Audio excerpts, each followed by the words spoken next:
tuas mãos. Pai, nesse momento eu quero apresentar a tua filha, Senhor, no teu altar. Te pedindo a tua graça, Senhor. Te pedindo a tua mão de favor, de misericórdia sobre a vida dela, Pai. Nós repreendemos, Senhor, todo o mal sobre a vida da tua filha. E que nessa noite, Senhor, a palavra venha gerar fé sobre a vida dos teus filhos. Que a palavra venha de encontro agora, cada coração nessa noite, Pai. Que a palavra tenha um intuito de curar, de libertar e de gerar ainda mais esperança em Ti, Senhor. Usa a tua filha de maneira poderosa, Senhor. Que a tua graça venha invadir todo o ser da tua filha. Em nome do Senhor Jesus, Pai. Usa a tua filha mais uma vez nessa noite. Amém. Em nome de Jesus. Amém.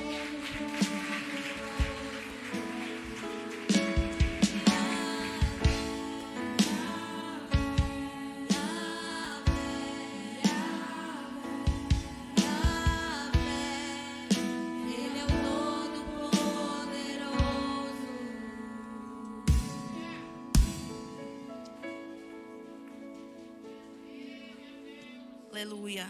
Shalom, igreja. Paz do Senhor. Boa noite a todos.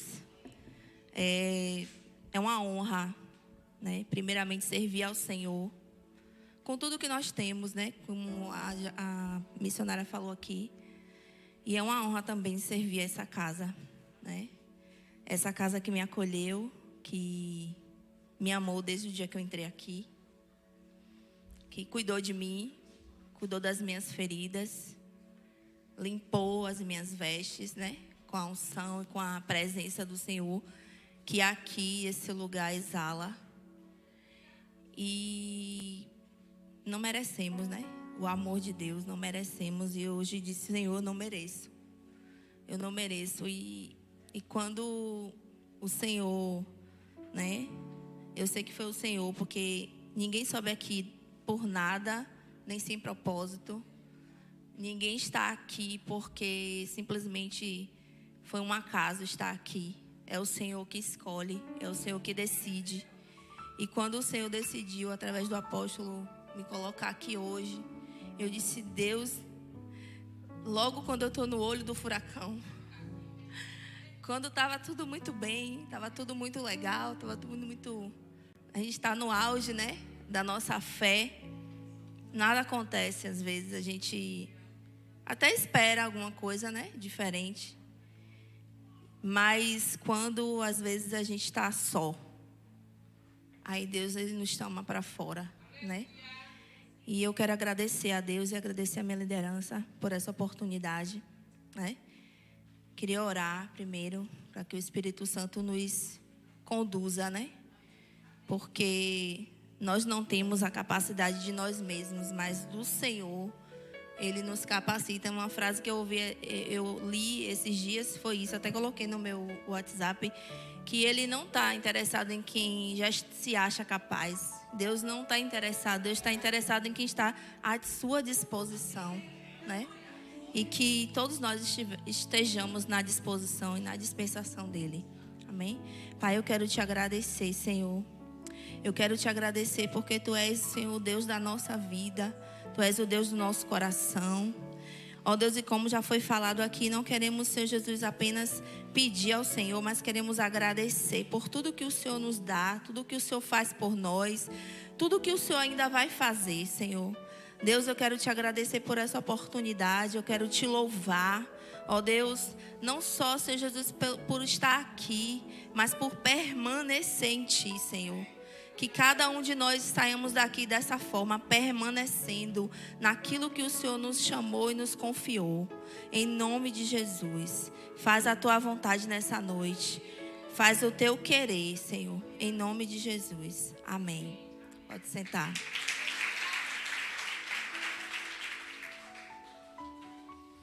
E como eu estava falando, né? Eu disse, Deus, agora que a coisa está gravada na minha vida, a luta está cerrada e o Senhor me quer ali. E eu disse, eu não vou conseguir nem subir ali. Eu tremi hoje o dia todo, tremi, já chorei, já dancei. E disse: Senhor, eu não sei. É o Senhor que sabe. Eu não tenho nada de mim, né? E aí, um dia desses, eu estava em casa. E nesse dia não teve ensaio. Foi um dia de domingo. E eu estava no auge da minha dor. Dizendo: Deus, eu não sei mais o que eu faço. Eu não sei mais o que eu digo. Eu não sei mais o que eu realmente nem quero. De ti, ou de alguém, ou da situação. Mas a única coisa que eu posso fazer agora é te adorar. E aí, eu estava emocionalmente abalada. Eu estava angustiada, eu estava deprimida. Mas naquele dia eu dancei como eu nunca dancei na minha vida, dentro do meu quarto.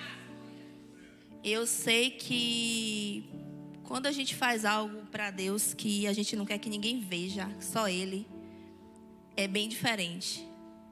É sobrenatural mesmo. E eu disse: Deus, eu não quero sair desse quarto. Eu não quero sair dessa presença do Senhor da mesma maneira. E quando eu terminei, eu passei 1 hora cravada, eu olhei no relógio, eu dancei de 11 da manhã às 12.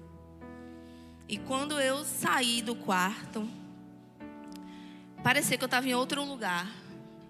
Era minha casa, mas não era minha casa mais. A sensação que eu tinha é que aquela opressão, aquela dificuldade que eu estava vivendo não existia mais, mas ela continua existindo. Porém, na minha vida, no meu coração, não existia mais. E Deus falou muito comigo e eu tenho falado essa palavra constantemente, essa que eu vou trazer agora. E essa palavra fica em 2 Coríntios 4, a partir do 7. E Deus falou muito comigo. Pode vir o que vier, né? Pode passar o que passar. Mas destruída você não vai ser, né? Deus, Ele não nos chamou para destruição. Quem quer destruir é o diabo. Mas Ele também disse que não seria fácil, né? Ele não disse que seria fácil. Ele disse que teríamos aflições no mundo. 2 Coríntios, capítulo 4, versículo 7 em diante. Diz assim: Temos, porém, este tesouro. Todo mundo achou? Temos, porém, este tesouro em vasos de barro, para que a excelência do poder seja de Deus e não de nós. E aí eu disse: Deus, realmente, às vezes a gente está um vasinho de barro, frágil, qualquer coisa quebra. Eu já dancei com vaso de barro algumas vezes e por um toquezinho errado que a gente coloca no chão, uma vez eu dancei com ele e quando eu coloquei no chão, por mais leve, a mão leve que você coloque, ele se parte. E aí eu disse: Deus, a gente às vezes está dessa forma. Eu disse: eu sou esse vaso que tá, qualquer coisinha já tá frágil, né? Já está se partindo. Mas ele disse, em vaso de barro, para que a excelência do poder seja de Deus e não nossa. Mas tem um tesouro dentro desse vaso, né? O problema não é seu vaso, é estar vazio, né? O seu vaso não é de barro, para Deus você é nada mesmo, ou de barro, ou de ouro, ou de qualquer coisa. Para Deus derrete e quebra, e Ele está ali para refazer como quiser. Mas o problema todo é estar vazio. E aqui está dizendo que tem um tesouro dentro desse vaso, né? E aí, quando eu pedi, Senhor, eu quero uma frase que colocasse um tema, né? Para a gente endossar essa palavra. E aí eu disse: Deus, me mostra qual é o tema. E aí veio no meu coração: o vaso é de barro, mas o que carrega é tesouro. Eu posso estar na situação que eu tiver, mas o que eu carrego é que vai fazer a diferença na situação. Foi a questão quando eu disse: quando eu saí do meu quarto, a diferença era o que estava dentro de mim, não a situação que estava acontecendo. E quando eu comecei a dançar, porque foi para isso que Deus me chamou, esse é meu ofício. Quando eu comecei a dançar, a presença foi liberada naquele lugar, né? E eu creio que Deus, Ele tem muito mais para quem realmente quer e busca, né?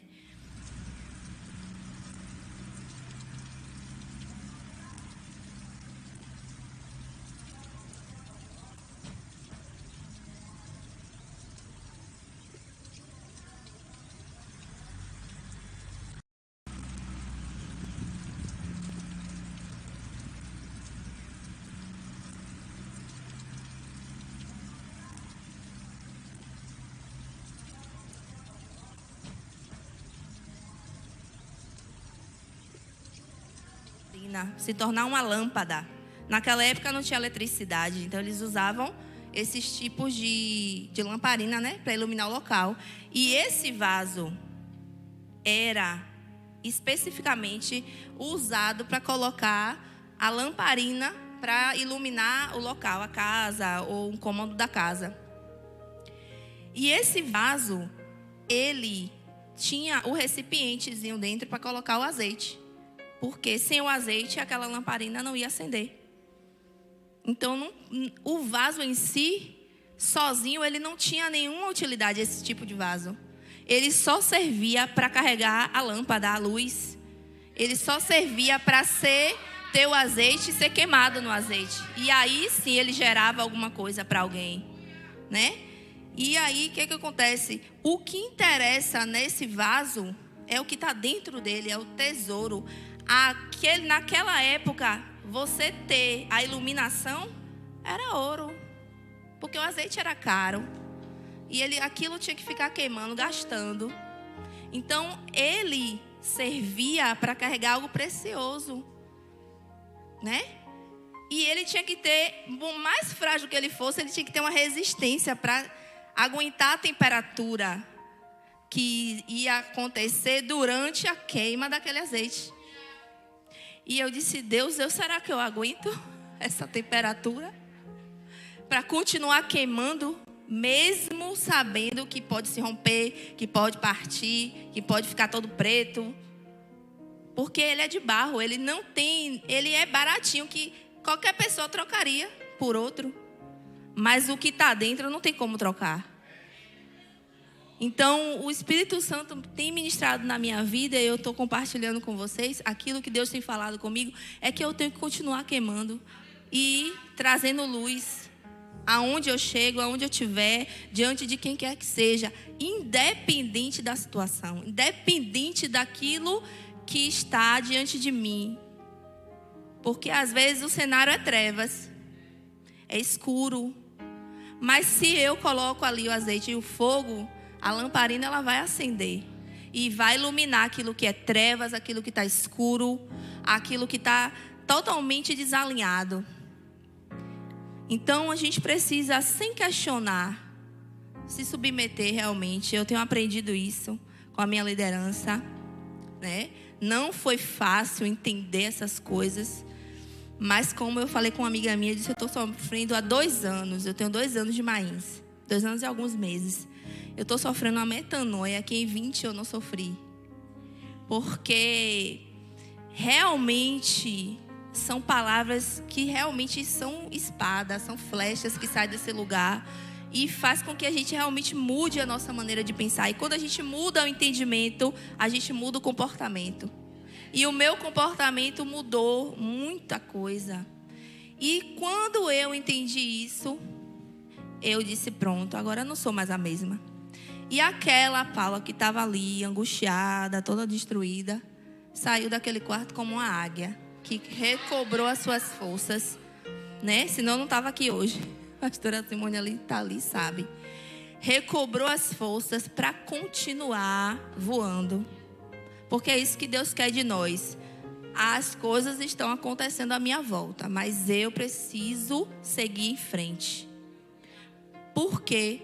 Porque eu só sirvo para carregar a lamparina, o tesouro. Senão eu não sirvo de nada. E se a gente abrir mão disso, acabou. Acabou a gente. Para que a gente está aqui? Né? Qual a finalidade, qual o propósito?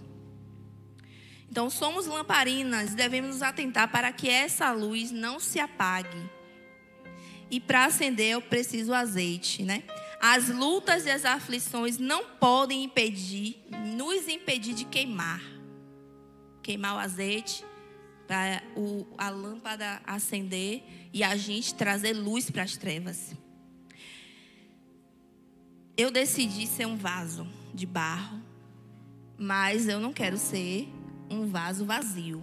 Eu quero ter o tesouro, porque o vaso é de barro, mas o que a gente carrega é tesouro. Ele diz, temos um tesouro. A presença de Deus é preciosa e a gente não pode negociar ela por causa da nossa dor. E eu estava fazendo isso muitas vezes, negociando a presença. Eu não consigo orar. Eu não consigo dançar.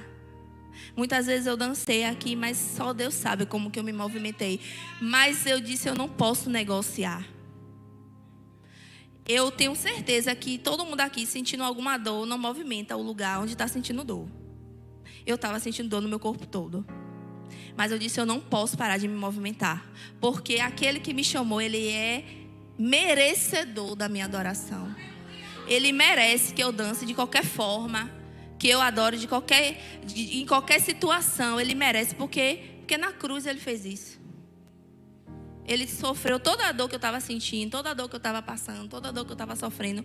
Jesus levou, Jesus sentiu, ele sabe que dor é essa. Então, se ele disse, vá a si mesmo, é porque ele garante.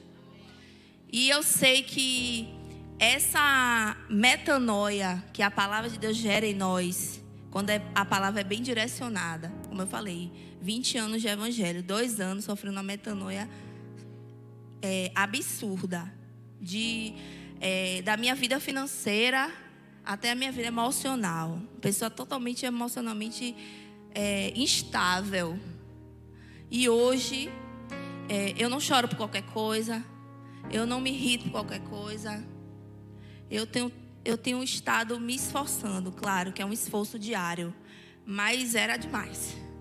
Era fora do comum, era tudo fora do eixo. Mas o Senhor tem me dado essa direção, dizendo, você é vaso, você é de barro, você já sabe que é assim. Então não precisa você ficar se achando coitadinha, você carrega o tesouro. Então se você tem um tesouro, você tem valor, mesmo sendo de barro. Então não deixe ninguém te desvalorizar por isso, não deixe ninguém desmerecer a sua unção por causa disso. Porque você é frágil, porque você tem seus problemas, porque você tem as suas dúvidas. Mas o que a gente carrega é tesouro, é a presença. É poder. Lá nos evangelhos, eu não lembro a referência agora, diz assim, o evangelho de Deus o evangelho é poder de Deus para a salvação de todo aquele que crê. Então não é qualquer coisa que a gente carrega, a gente tem dentro da gente um poder de mudar o que está dentro da gente, porque primeiro Deus quer mudar a gente. E eu falei assim, pastora, eu tenho um estado num equilíbrio nesses dias que eu nunca estive na minha vida. E eu sei que isso é o agir de Deus, eu sei que isso é o Senhor cuidando de mim. Eu sei que isso é o Senhor cuidando da minha casa, cuidando da minha família, porque a gente aprende aqui em Mulheres que nós somos a coluna. Então a gente precisa continuar firme, né? E eu quero continuar firme. E prosseguindo, o vaso de barro, ele passa por muitos processos antes de ser vaso. Depois que ele é vaso, ele já não vale muita coisa. Antes de ser vaso, meu Deus, ele sofre muito, né? E aí eu quero compartilhar com vocês em Jeremias 18, do 2 ao 6. E eu vou só descrever o processo, eu não vou detalhar, mas para a gente entender que para ele chegar a ser esse vasinho, que vai colocar uma lamparina dentro, ele passa por muita coisa, para ele depois ser o recipiente do tesouro. Para ele ser o recipiente do tesouro, ele passa primeiro... o oleiro, ele pega o barro, seleciona o barro, escolhe, e nós fomos escolhidos, né? Ele escolhe o barro. Depois ele limpa aquele barro, ele vai tirar aquelas pedrinhas, a parte, né, mais grossa, mais grosseira do barro, né? Que é tipo uma areia, e ele vai tirando aquelas coisas grossas, aquelas coisas bem que a gente chega aqui gritante, né? Depois ele amassa o barro e coloca água. E ele vai começando a trazer a maleabilidade do barro. E ele vai começando a fazer com que aquela areia se una, né? Entre uma coesão, uma concordância. E aí vai juntando, e aí vai colando. Eu sei que muita gente já viu aqui alguém mexendo no argila, no barro. E ele vira aquela massinha. E depois ele começa a colocar na roda e modelar.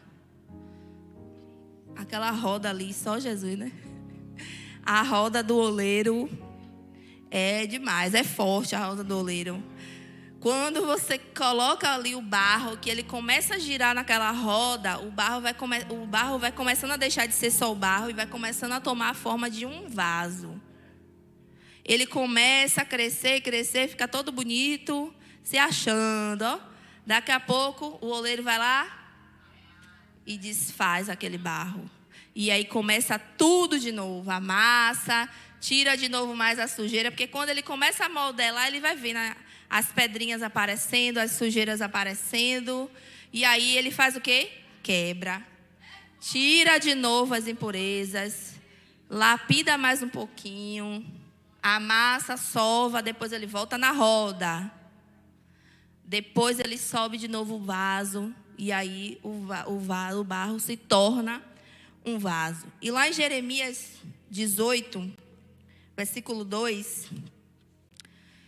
fala assim: levanta-te, desce à casa do oleiro, e lá te farei ouvir as minhas palavras. A gente às vezes, na hora que está tudo bem, às vezes a gente não consegue nem ouvir Deus. Está tudo bem, a gente não tem muita atenção, não para muito para prestar atenção em muita coisa, não tem muito que, absorver. Está tudo bem, eu já sei de tudo isso que está sendo falado, amém, vamos seguindo. Mas quando você está, só você e o oleiro, você está na roda, ninguém pode te salvar daquela roda, ninguém pode tirar daquela roda, ninguém pode fazer com que ele não te amasse, com que ele não te salve. Quando o barro está na mão do oleiro, ninguém vai tomar. E ali ele vai falar e a gente vai conseguir ouvir. Ele diz: desce à casa do oleiro e lá eu vou fazer você ouvir as minhas palavras. Então eu desci à casa do oleiro e eis que ele realizou um trabalho nas rodas. E o vaso que ele fez de barro estava desfigurado na mão do oleiro. Eu estava desfigurada na mão do oleiro. E ele disse assim: e fez novamente outro vaso, como pareceu bem ao oleiro fazer. Então a palavra do Senhor veio a mim dizendo: ó casa de Israel, não posso eu fazer convosco como este oleiro? Diz o Senhor: eis que como o barro está na mão do oleiro, assim estás vós em minha mão, ó casa de Israel. Então eu disse: Senhor, mas é muito dolorido, é muita coisa para um barrinho, é muito pesado, Senhor. Ele disse: mas é melhor você ser quebrada na minha mão do que fora de mim, porque eu vou lhe refazer. Quantas vezes você for quebrado, ele refaz, porque está na mão dele, né? Amém.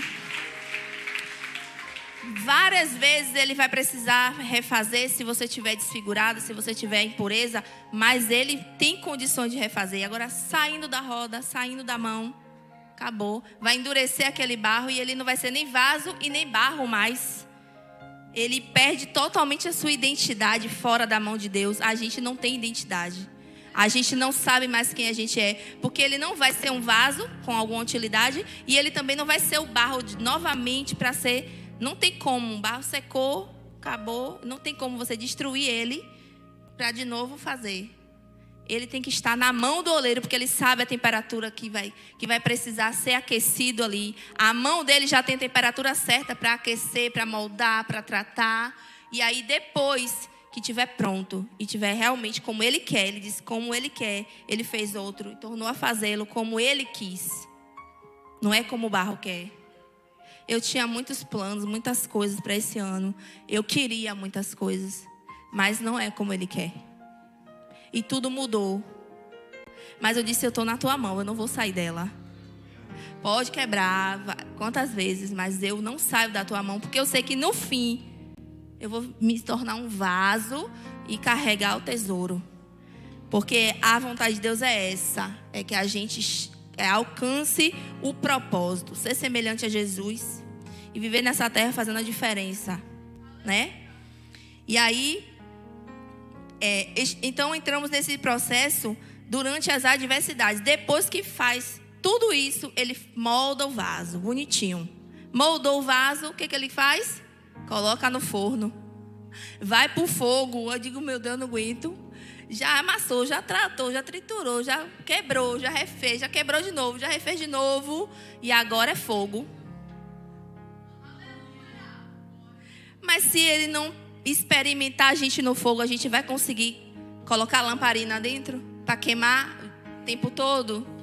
Ali a primeira prova é o fogo, para experimentar a gente, para ver se a gente aguenta carregar a presença até o fim. A gente precisa passar por isso, para a gente aguentar até o fim, né? E aí, no versículo lá em Coríntios, novamente voltando no texto que a gente começou a ler, no versículo 8, diz assim: nós somos, deixa eu botar ali, e a gente carrega o poder de Deus, carrega a presença de Deus. E ele continua falando agora desse fogo. Já passou, já estava na roda, quebrou, refez, subiu o vaso, virou um vaso bonitinho. E agora ele coloca no fogo. E ele diz assim: em tudo nós somos atribulados, contudo não angustiados. Nós ficamos perplexos, mas não em desespero, ou não perplexos, mas não desanimados, né? Perseguidos, mas não desamparados. Abatidos, mas não destruídos. Aí é o fogo. O fogo é atribulado, perseguido, perplexo e abatido. E ele diz: atribulados, mas não angustiados. Atribulados são as adversidades que vêm fazer a gente sair do eixo, né? Dói, chateia a gente, irrita, às vezes, tira a gente da nossa zona de conforto, mas é necessário, é o fogo de Deus para o vaso. Mas ele diz: não angustiados. Pior coisa, a gente tem angústia, né? Eu tive uma angústia um dia desse aí, numa madrugada, foi terrível. E você não pode chamar ninguém, você não pode falar com ninguém, porque é só você e Deus. Mas ele não quer que a gente fique assim, porque a angústia, ela é sofrimento extremo, tormento e ansiedade. A angústia faz a gente tomar decisões que não era para a gente tomar. Faz a gente tomar decisões e tomar atitudes de acordo com as nossas emoções. Então, por isso que ele diz: atribulados, mas não angustiados. Você pode até sofrer a tribulação, a adversidade ela vai vir, mas não fique angustiado, porque senão você vai fazer o que eu não mandei você fazer. Você vai falar o que eu não mandei você falar. E aí depois de você se tornar atribulada, você vai ser uma pessoa angustiada. E uma pessoa angustiada, ela não avança. Ela fica deprimida. Por isso tem muita gente em depressão, porque ela está angustiada e vai alimentando a angústia. Se alimenta da própria dor, se alimenta da própria angústia, e aí se torna uma pessoa angustiada. E não vence aquela tribulação. E Deus falou muito comigo: aguente, não fique, meu Deus, eu não aguento mais. Eu falei isso: não aguento mais, não falo mais, não aguento mais. Eu disse: Deus, eu não estou suportando, mas o Senhor vai me sustentar, me ajuda. Para a gente não ficar angustiado e não tomar atitudes incorretas, errôneas, né? Tomar atitudes pela nossa emoção, movido pela dor. Muita gente toma atitude movido pela dor e depois se arrepende, não tem volta. E aí ele diz: perplexos, mas não desanimados. Perplexidade ou estar perplexo é a pessoa estar assustada. Se assustou. Veio aquela afronta, veio aquela dificuldade, veio aquele problema, veio aquela falta, aquela necessidade, aquela escassez, aquela situação que você não esperava. Aí você se assusta. Você toma aquele susto: meu Deus, e agora? Eu não esperava por isso. É normal a gente ficar. Deus até permite quando a tribulação vem, porque nós somos humanos. Lembra que a gente é vaso de barro? Então a gente até pode ficar queimadinho lá quando a lamparina pega errado, no lugar errado. Pode até queimar lá, pode até fazer alguma dificuldade. Mas ele diz: perplexos. Se você se assustar, se você se deparar com uma situação que você não espera e você ficar perplexo, lembre que dentro de você tem um tesouro. E você: não, peraí, eu me assustei, mas Deus está no controle, né? Ele diz: mas não desanimados. Muita gente que eu vi aqui dizia: estou desanimado, não está mais aqui. Eu conheço muitas amigas, pessoas que caminhavam comigo muitos anos de evangelho, dançavam comigo no altar, mais de 10 anos. Começou a ficar desanimada. Estou desanimada, não estou afim. Desânimo quer dizer, desinteressado. O desanimado está desinteressado daquilo.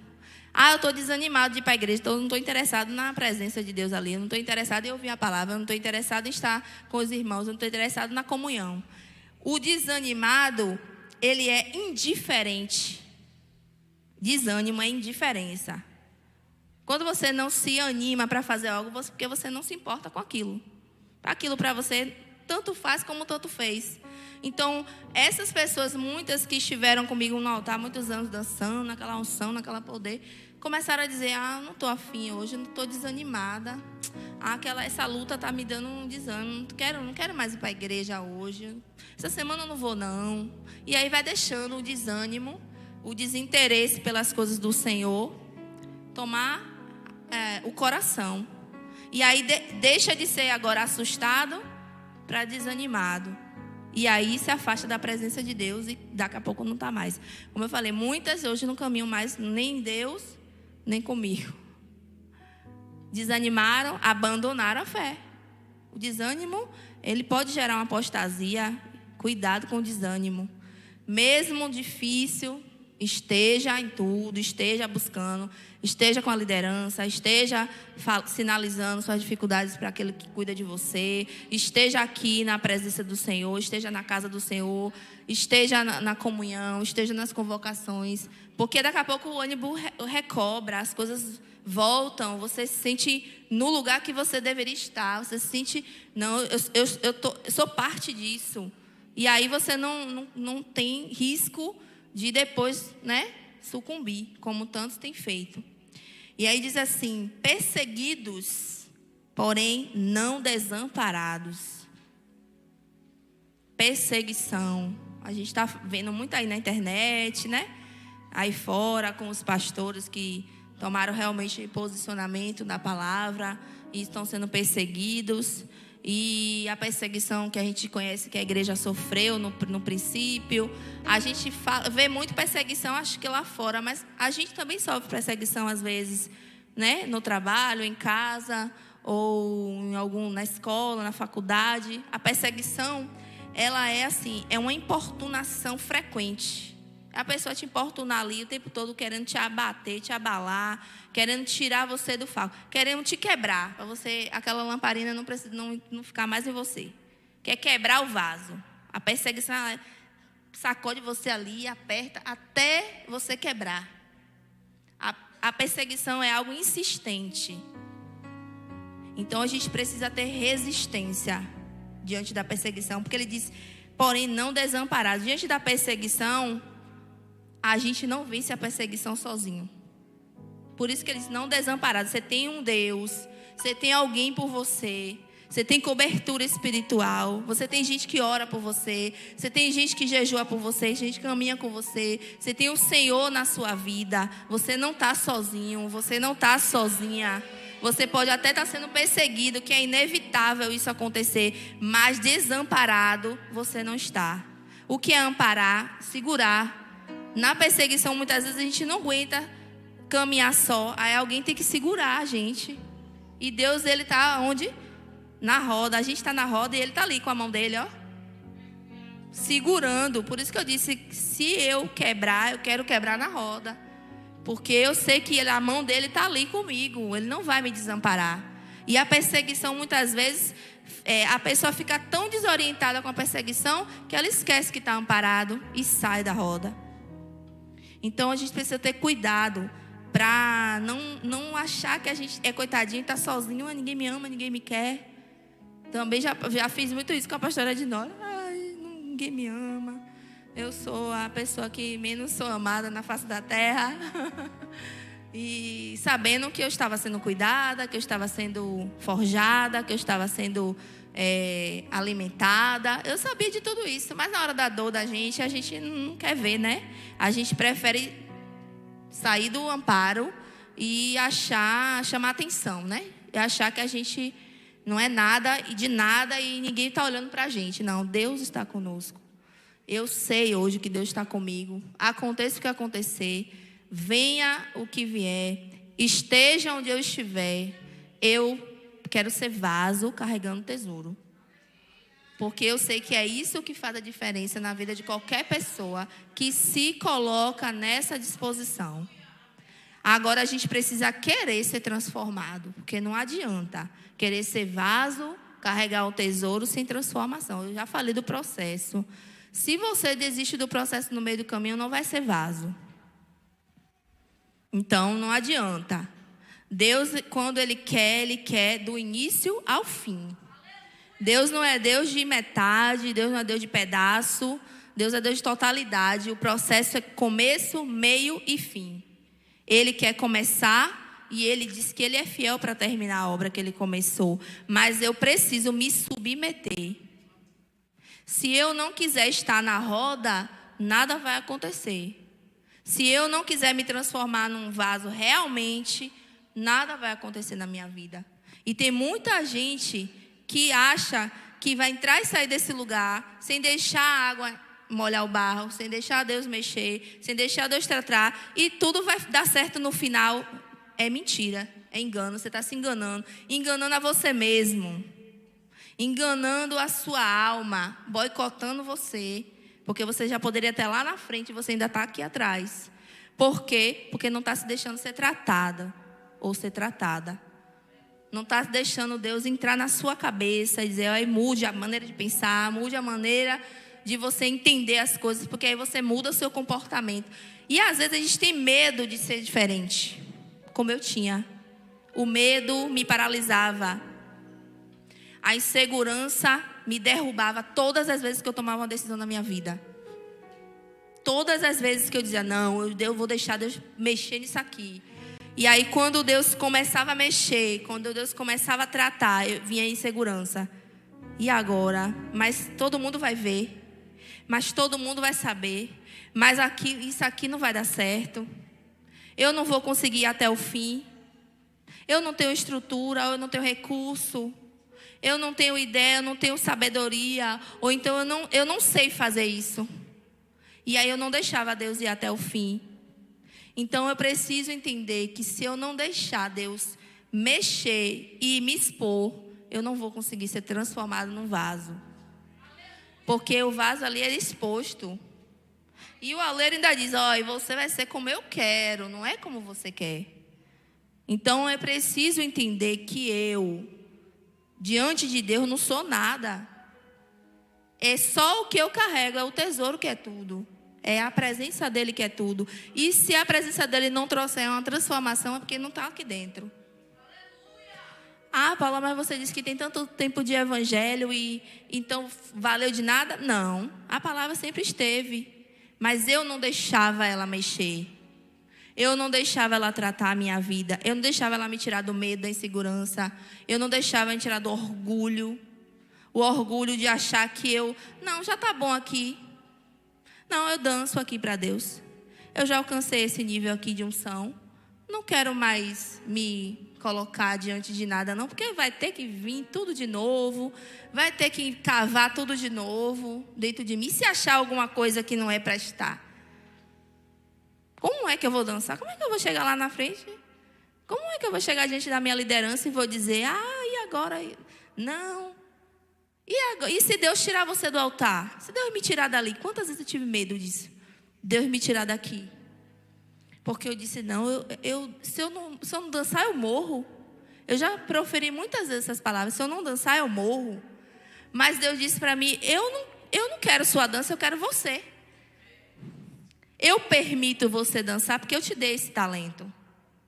Mas se você dançar, se entregar sua vida para mim, eu não estou recebendo nada. Então não adianta você ter medo de sair do altar. Tenha medo de não voltar mais para o altar. É isso que você tem que ter medo.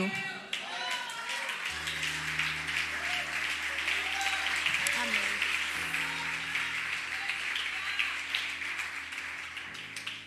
E no Salmo 119, versículo 105, diz assim: lâmpada para os meus pés e luz para o meu caminho é a tua palavra. E eu comecei dizendo que o vaso que Paulo menciona nesse texto é aquele que carrega uma lamparina. E eu disse, Senhor, como é que eu vou falar no altar sem falar de dança? Não tem como, porque, né, faz parte.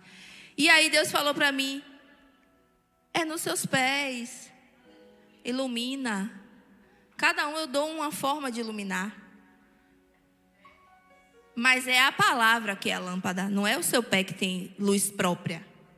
A sua dança não ilumina sozinha. A sua dança não faz nada sozinha. Os que você serve, que você faz lá com as meninas, com as adolescentes, não faz sozinho. Se não tiver a minha presença, se não tiver a minha condução, e principalmente se eu não tocar a sua vida o tempo inteiro, não adianta. Então, às vezes, a gente tem medo das pessoas pensarem alguma coisa da gente. E eu já tive muito esse medo. Acho que quem serve aqui, principalmente em um nível de exposição, sabe muito bem disso. O medo da gente depois não estar ali e as pessoas dizem, por que nunca mais ela dançou? Nunca mais, né? Nunca mais ela esteve ali. Mas o Senhor, Ele não quer isso. Porque, como eu falei, eu senti uma presença de Deus muito maior, talvez, quando eu dancei no meu quarto. Por quê? Porque eu precisava entregar a minha vida. E o processo que tinha que começar ali. Se o processo não começa aqui é o meio do processo. Porque o fim é quando a gente chegar na glória. Mas no nosso quarto, no nosso secreto, que começa o processo. É ali que Deus faz. E se a gente ficar achando que a gente vai ser crente só de vir para a igreja, não vai estar na roda do oleiro. A roda do oleiro é só você e o oleiro. Aqui ele disse, desce a casa, inclusive é num lugar rebaixado, né? Às vezes é subterrâneo. Não era um lugar que tinha uma portinha lá que todo mundo podia entrar e ver o oleiro fabricando os vasos. Não, ele disse, desce a casa do oleiro. É subterrâneo, é secreto, é onde ninguém vê. E eu disse, Deus, e como é que vai ser a minha dança? Ele disse, não, a dança vai continuar. Todo mundo vai ver o que eu quero que todo mundo veja. Vai ver o vaso lá, queimando e liberando a luz. Mas o que eu estou fazendo na roda é eu e você. Então, que cada um de nós entenda isso. Que Deus, Ele só vai fazer naquele que quer. E eu decidi querer. Relutei muitas vezes, pastora Dinólia, pastora Cris, pastora Simone, relutei. E disse, mas não sei, não consigo, não vai dar.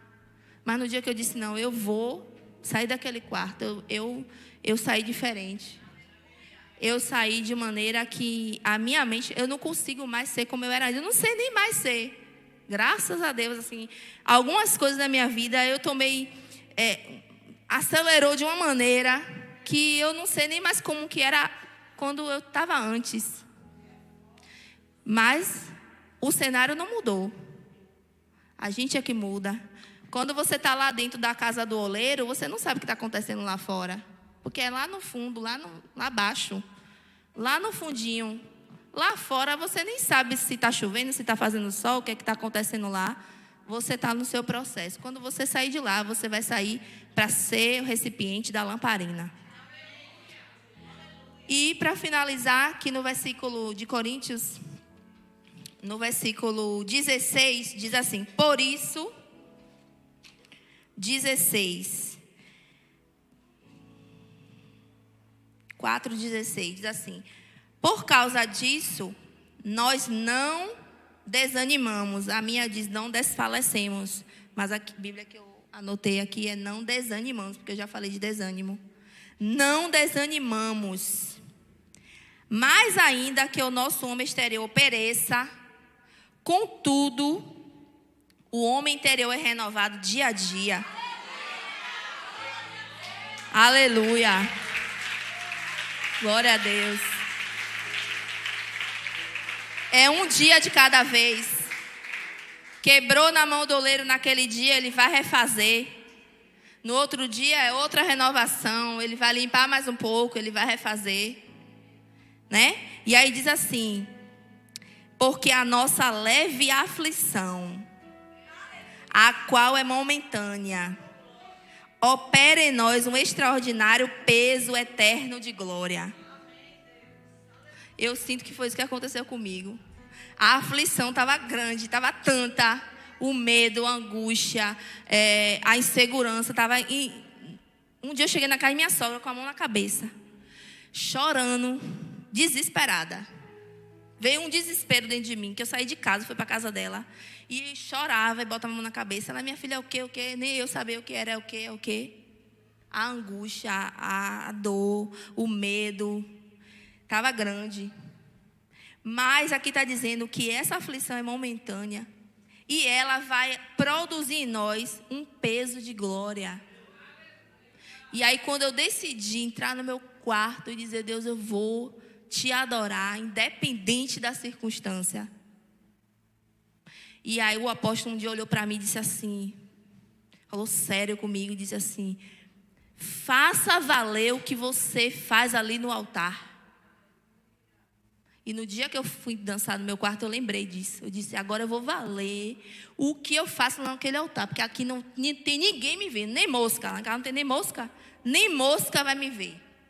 Só eu e o Senhor. E aí ele diz: gera um peso extraordinário. Não é um peso qualquer. É um peso extraordinário de glória. E essa glória não é para a gente ser alguma coisa. Essa glória é para a gente resistir. Porque ele disse que a aflição é momentânea, mas a gente não sabe até quando. Então a gente precisa perseverar. Então a minha palavra final hoje para cada um de nós e para mim também é que a gente consiga perseverar. O que acontecer eu já não sei. O que vai acontecer, como vai ser, se vai dar, se não vai dar, se vai ter, se não vai ter. Mas a gente precisa permanecer. Não fazer como muitos estão fazendo, ó, apostatando. Porque tem gente apostatando e achando que está abafando. Tem gente apostatando dizendo: não, mas eu sou de Deus. Deus, Ele me entende, Ele me ama do jeito que eu sou, do jeito que eu estou. Ele me quer como eu... Não sou obrigado a estar indo para a igreja, nem conversando com o pastor. Não sou obrigada a nada, não é. Mas naquele grande dia também não vai chorar, porque eu não te conheço. Por quê? Porque se você faz isso diante de todo mundo que vê, não se submete, não se posiciona, vai fazer isso lá na casa do oleiro, sozinho, com o oleiro? Não vai nem entrar na casa do oleiro. Não vai nem querer que o oleiro pegue. Então, o que a gente precisa é perseverar nesses dias, até que Jesus volte, até que Ele nos leve. Mas nisso, entendendo que a gente não vai ser destruído, né? E Ele diz: abatidos, mas não destruídos. Eu estive abatida, eu estive triste. Abatimento é tristeza, é fraqueza. Todo mundo aqui passa. Mas Ele diz: não seremos destruídos. Amém? Então, não seremos destruídos. Porque dentro de nós tem o tesouro que é invencível. Tem um tesouro que é poderoso. É acima de qualquer coisa, de qualquer poder, de qualquer potestade, de qualquer principado, de qualquer adversidade, de qualquer tribulação. É acima de tudo, Ele está dentro de nós. E se a gente decide queimar, decide iluminar, não tem destruição que vá nos alcançar.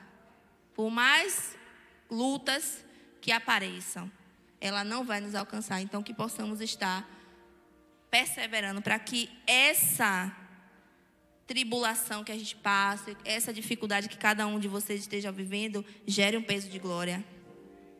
Gere resultado. Gere resultado diante da sociedade. Gere resultado na igreja. Gere resultado na casa. Gere resultado na vida dos filhos, na vida da esposa, do esposo. Que esse peso de glória que a gente adquire diante de tudo isso que eu explanei aqui, gere fé para a gente perseverar. Porque sem fé a gente não consegue perseverar. Se a gente não crê nisso que a gente ouviu aqui, a gente não persevera. Mas a gente precisa decidir o que eu quero realmente. Que Deus trate meu coração ou que eu fique na mesma na minha condição. Mas na minha condição não vai ter peso de glória. Só vai ter peso de glória se Ele tratar. Então, que cada um de nós, né, estejamos dispostos, disponíveis, né, com a nossa mente aberta, com o nosso coração aberto, para que o Senhor venha realmente fazer isso tudo aqui na nossa vida. Né? Tem feito na minha, eu sei que tem feito na vida de muita gente que está deixando Deus fazer nesse lugar. Por isso que tem muita gente que está aqui, que está perseverando, que o vento veio, que o furacão veio. Como eu disse, eu estou no olho do furacão. Eu não estou dentro só, não, eu estou no olho. Mas estou perseverando. Não serei destruída. Amém? Glória a Deus, vamos orar. Aleluia, Deus, obrigado pela tua palavra. Aleluia, Deus, obrigado porque o Senhor nos capacita. Porque o Senhor é o Deus que cuida de nós. Queremos estar, Senhor Jesus, como barros na mão do oleiro. Para que o Senhor possa moldar e fazer como o Senhor quer. Oh Deus, em nome de Jesus, faz isso em nossas vidas. Que possamos, Senhor Jesus, sair daqui dispostos, disponíveis, Senhor, submetidos aos teus processos, Senhor, na nossa vida. Que possamos, Senhor Jesus, não deixar a angústia nos dominar, não deixar, Senhor, o desânimo nos alcançar, não deixar, Senhor Jesus, ó Deus, as aflições, Senhor, nos oprimir, mas que possamos estar com os nossos olhos no Senhor, entendendo que nós somos vasos de barro, frágeis, mas carregamos o teu poder, a tua presença, e ela é diferença em nossa vida, e ela nos faz resistir, e ela nos faz avançar, e ela nos faz conseguir, ó Deus, cumprir os teus princípios, viver a tua palavra. Pai, em nome de Jesus, nos transforma. Senhor, se alguém entrou aqui, Senhor Jesus, sem, ó Deus, esse senso de transformação, sem esse senso, Senhor, de querer ser mudado de dentro para fora, que o Senhor gere isso no coração, porque a tua palavra traz seu entendimento. Ó Deus, que todo o entendimento aqui seja alcançado